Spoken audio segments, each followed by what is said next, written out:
particular forces. So we can say that they have strong intermolecular forces, molecular forces, and then also the fact that the particles vibrate about fixed position. Okay, Alright. vibrate about fixed positions. I'll explain it with a diagram. Okay. Okay, so now I'm gonna draw a cube here.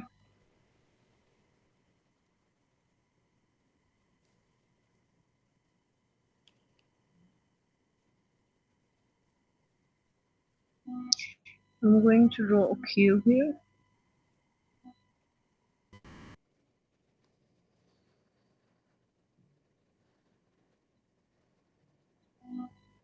Okay, so these are the particles within the cube, and the cube is of metal, so it is in a fixed cubic shape.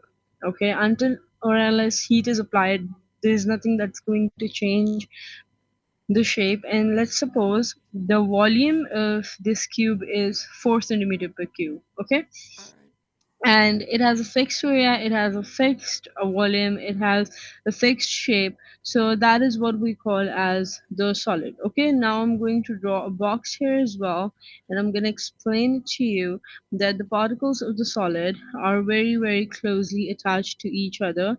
So you see that there is no room for, open vibration or, free vibration, because they're very, very closely packed. Okay, so they can, like, just vibrate like this. Okay, can you see the cursor? Yeah, I Like can they see the can cursor. yeah, so they can vibrate like this. Okay, within themselves. Okay. Alright. Okay, so the next thing that we need to study is basically the liquids.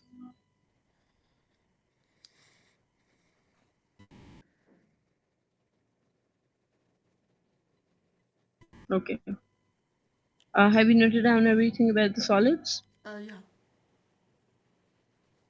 Okay, I'm gonna score it down now. Okay, so if we're talking about liquids, so also, there's another important point that you need to keep in your mind, that solids, they resist the deformation because the particles cannot move very, very freely. Okay, and then we have the liquids with us. And if you talk about the liquids, they have very definite volume but no definite shape. Okay, Alright. they have definite volume. Okay, no definite shape, because they take the shape of the container. For example, if water is in a glass, okay, so it's going to take the shape of a glass. If water is in a bottle that is of this shape, it's going to take the shape of this. If water is in a, you know, in a bowl, it's going to take the shape of the bowl. Okay, Yeah. so why? Because it takes the shape of the container. Okay, whichever container it's put into. Then we have here the a property that the particles can slide past each other. Okay, Yeah. would you like to tell me what do you understand by this line? Particles can slide past each other. Um, I think that like like in a solid they are closely packed. So I think here there's like a lot of oxygen. I'm not sure. I'm really not that sure. Okay, I'll explain it. Okay. Alright. We are actually taking this in my school right now. It's just that my teachers don't really explain it with detail. Okay. It's again, that's fine. Okay, so you see, for example, water is flowing like this, okay, and it is coming from here. So a layer of water is flowing like this, and another layer of water can flow from above it. So water is a liquid. So the layers can slide past each other. Okay? Alright. But now you get that? But Yeah. metals and gases they can do that. Yeah. Okay? And like the examples of it could be oil, milk, blood, any liquid. I'm gonna write an important line here. I'm gonna highlight it with green as well. Okay? Alright.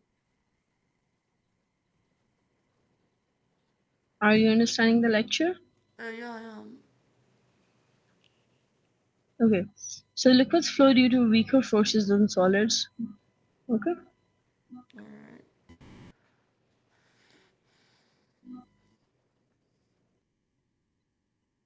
Due to weaker forces than solids. Okay? Alright. Is there anything that confuses you about liquids now? Oh no.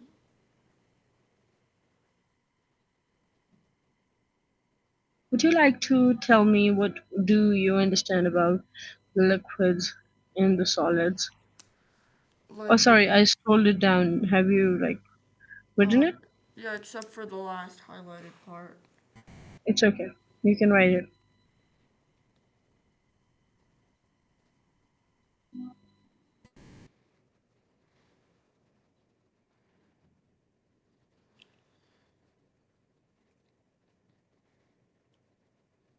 May I ask, what you wrote in the highlighted part? Cause um, Liquids flow due to oh, weaker forces.